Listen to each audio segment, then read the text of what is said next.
supaya ada uangnya kamu, supaya kamu bisa makan.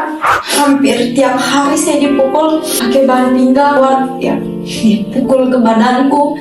Saya disuruh lepas baju, saya sakit sekali. Sampai bunuh diri juga gara-gara stres. Dan saya pokoknya benci sekali dengan keluargaku. Ya, saya lihat Yesus, saya sampai saya sujud berdoa, Tuhan, ampuni saya bilang, ampuni saya Tuhan. Saya sudah mengampuni kamu, saya mengasihi kamu. Kayak sesuatu yang kosong di hati itu kayak diisi. Hai, nama aku Lia, umur 25 tahun. Saya ada di titik ini semua karena pertolongan Tuhan. Banyak proses yang saya alami, perjalanan hidup yang saya alami. Waktu kecil, saya bukan kehilangan sih, lebih ke karena papa jarang di rumah, jadi kayak rindu sosok papa. Karena papa kan biasa kalau 2 bulan begitu satu kali pulang, karena kerja di luar jadi satu kali pulang itu hanya 1 minggu, terus pergi lagi begitu terus sampai suatu hari, karena papaku ini hari itu lama sekali pulang. Saya pikir itu papaku yang datang, sampai saya lari dari kamar, saya peluk itu orang, saya bilang, papa pulang, saya bilang begitu. Cuman dibilang itu bukan papamu, itu orang lain. Cuman saya peluk terus, saya tidak mau lepas sampai saya dipukul, bukan papamu itu. Saya dipukul, pokoknya saya peluk terus sampai saya sadar, ternyata ini bukan papaku. Jadi saya masuk lagi ke kamar. Singkat cerita, papaku sudah tidak kerja, jadi full time di rumah. Itu mama dan papa semenjak papa kerja, mama dan papa itu sering bertengkar terus. Pokoknya tidak ada hari tanpa pertengkaran. Bertengkar terus sampai saya ingat sekali, karena bertengkar juga biasa karena tidak ada uang untuk makan. Karena papaku biasa kan kasih uang, ada pokoknya cukup segalanya pas papaku kerja, so tiada uang begitu. Jadi sempat kakakku bilang, jual saya mama supaya ada uangnya kamu. Saya sampai nangis itu malam. Saya ingat itu malam pertengkaran itu sampai hujan, tapi suaranya dorang itu kalau bertengkar itu besar sekali. Sampai kakakku bilang, jual saya mama supaya ada uangnya kamu, supaya kamu bisa makan. Saya sedih dan saya iri sama orang-orang di luar sana. Kenapa orang tua orang itu tidak pernah bertengkar? Saya iri. Saya biasa kan ada jendela, saya lihat, kenapa orang tuanya orang tidak bertengkar? Kenapa saya harus lahir di keluarga ini? Saya tidak suka keluarga ini. Saya pokoknya benci sekali dengan keluargaku karena mereka bertengkar terus. Sedikit saya kesalahan, makian bertengkar terus sampai pernah saya dipukul. Saya dipukul hampir tiap hari, saya dipukul pakai bahan pinggang, dipukul. Saya lupa rasanya, tapi saya sakit sekali dipukul sampai saya pada saat itu dia tahu kalau mama saya pernah pukul saya juga. Cuman yang saya paling ingat, papaku pukul saya. Ingat bagaimana papaku kasih keluar ban pinggangnya dari karena sudah sempat dipakai, Jadi dia kasih keluar, ya dipukul ke badanku. Saya disuruh lepas baju karena pokoknya lepas baju karena di situ saya kan mama gue kan minta tolong untuk temani dia kebun. Cuma saya mau sampai bermain, sampai mau bilang lepas baju yang kau pakai itu karena itu dibeli pakai uangnya mama aja. Saya lepas, saya dipukul itu hampir tiap hari saya dipukul. Terus saya juga pernah dilecehkan orang, guru SMP.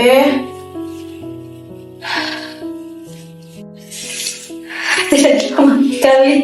Saya jujur, ini yang paling tidak nyaman dari hidupku yang saya ceritakan, karena ini juga yang bikin saya merasa tidak berharga.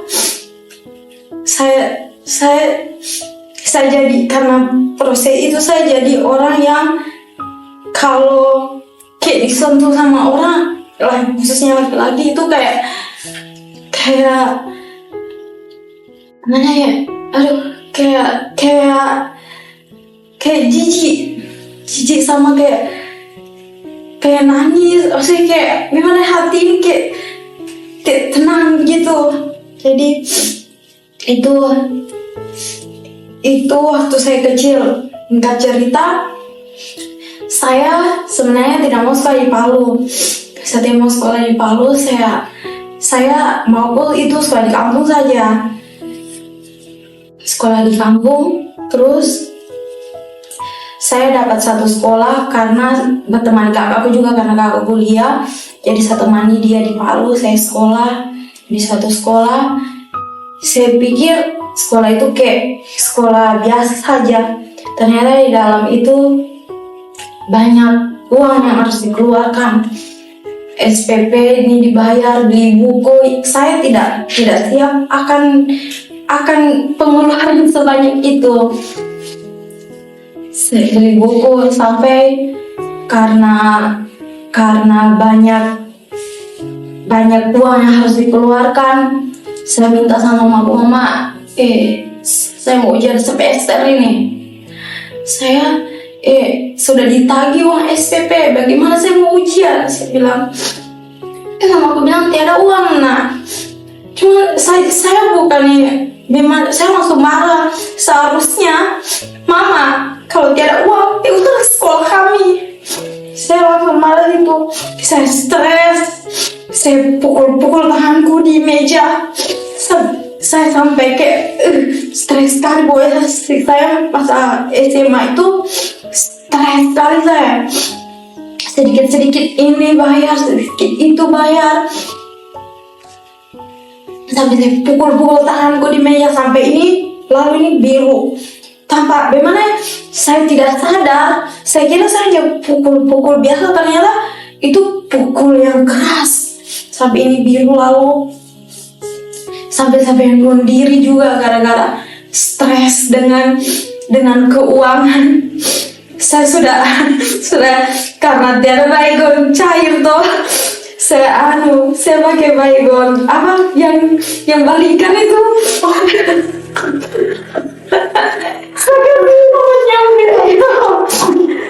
Saya hancur. So jadi nih barang. So jadi toh. Susah taruh air, susah kasih begini, saya minum tidak ini. Tapi saat dia minum malah saya buang. Aduh, habis itu, pokoknya itu dari situ saya tumbuh jadi anak yang pembangkang. Saya insecure, saya suka bandingkan diriku dengan orang lain. Saya merasa diriku tidak berharga.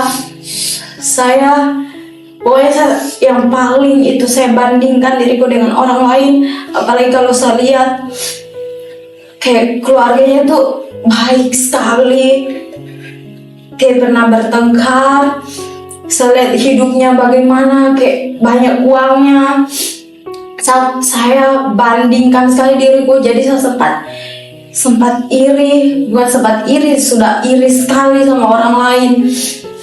Sampai saya juga itu insecure sekali sama orang. Saya kalau jalan itu tidak ada saya lihat begini.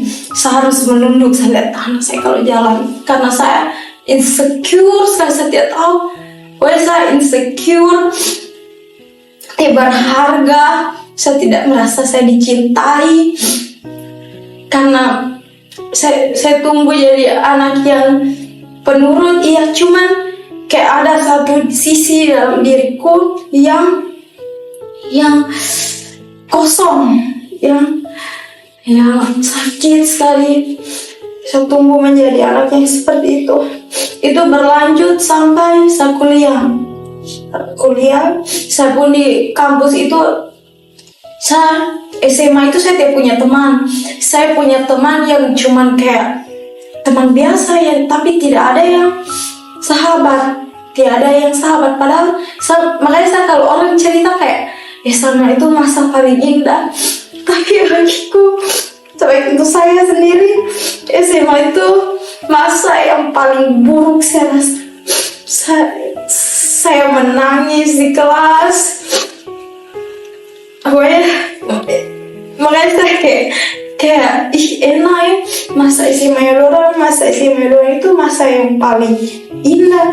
Saya kan, kita suka membandingkan diri ya.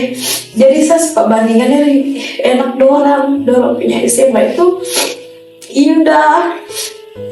Saya tidak ada indah-indahnya. Saya kayak penuh tekanan, stres banyak sekali.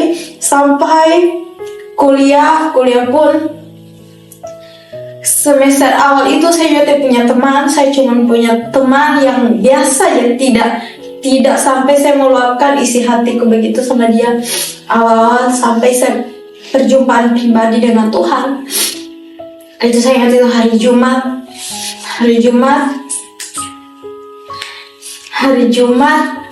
pulang sebelum perjumpaan yang memang benar-benar dengan Tuhan, itu pulang kampus.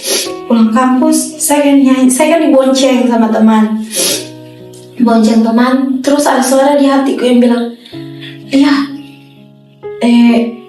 menurutmu bagaimana kemuliaan Tuhan itu?" Saya bilang, indah. Saya bilang, indah. Terus dia tanya, kemuliaan Tuhan itu lebih indah dari semua apa yang kau lihat. Saya bilang, coba lihat itu soalnya bilang, coba lihat matahari, apa yang kau rasakan? Saya bilang, terang dan panas. Terus itu soalnya bilang, kemuliaan Tuhan itu bersinar dan menyejukkan. Jadi saya kayak penasaran, bagaimana sih Tuhan kemuliaanmu itu? Bagaimana sih? Saya penasaran sampai saya pulang. Saya tetap penasaran bagaimana kemuliaan Tuhan ini. Sampai itu hari Jumat kan malamnya ada doa. Malam itu saya mengalami perjumpaan dengan Tuhan. Doa. Tiba-tiba saya kayak menangis. Saya sujud, saya bilang, Tuhan ampuni saya, Tuhan saya tidak layak. Saya tidak berarti, karena saya merasa tidak layak itu karena kasus pelecehan itu. Saya insecure di bagian itu juga. Saya merasa tidak berharga di situ. Saya bilang, Tuhan, saya tidak layak. Saya banyak dosa. Saya tidak layak. Sampai saya sujud berdoa. Saya bilang, Tuhan ampuni saya. Saya bilang, ampuni saya Tuhan. Tapi saya lihat Yesus, dia angkat saya, kasih duduk, dia bilang, jangan sujud nak, saya sudah mengasihi, saya sudah mengampuni kamu, saya mengasihi kamu. Saya nangis lagi, saya bilang, saya kayak bagaimana ya, kayak saya tidak percaya. Saya bilang, aduh bagaimana perasaan luar biasa, dan kayak sesuatu yang kosong di hati itu kayak diisi. Saya sudah mengampuni kamu, saya mengasihi kamu, luar biasa sekali. Saya rasa itu sampai saya kayak dibawa ke suatu tempat, itu banyak sekali orang bersorak-sorak, Hosana, Hosana. Kayak kalau di dunia itu kayak sesuatu yang berisik, tapi di sana itu kayak merdu sekali. Hosana, Hosana. Saya berdiri, sampingku tuh Yesus. Berseru-seru orang kayak luar biasa sekali. Hosana, Hosana, Hosana. Luar biasa sekali itu pujian. Sampai Yesus bilang kayak ini pujian yang orang nyanyikan untuk saya. Orang semua itu berseru Hosana, Hosana, Hosana. Banyak sekali orang Hosana, Hosana. Luar biasa sekali perjumpaanku. Sampai saya tahu waktu saya itu doakan ada ya Kak Tina, dia dengar saya ngomong ini pujian yang dinyanyikan untuk Tuhan. Hosana, Hosana. Sampai luar biasa sekali. Saya jadi kayak saya langsung berdoa sama Tuhan. Saya bilang, Tuhan, saya minta ampun. Saya mengampuni doa orang tuaku, Tuhan. Dan saya tahu pemulihan itu masih terus berlanjut. Dan saya masih menantikan itu.